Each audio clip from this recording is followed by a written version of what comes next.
Hey, this is Dr. Saila. I get this question all the time. Is peanut oil good for you? The quality of the peanut oil depends on several factors, including how it's processed and whether it comes from genetically modified peanuts. Most commercially available peanut oil is highly refined, which strips away the beneficial nutrients and may introduce harmful byproducts.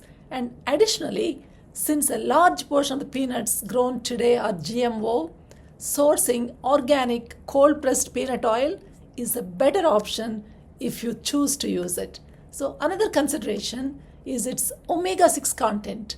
While peanut oil is stable for high heat cooking, it's very high in omega 6 fatty acids, which, when consumed in excess, can contribute to inflammation if not balanced with enough omega 3s.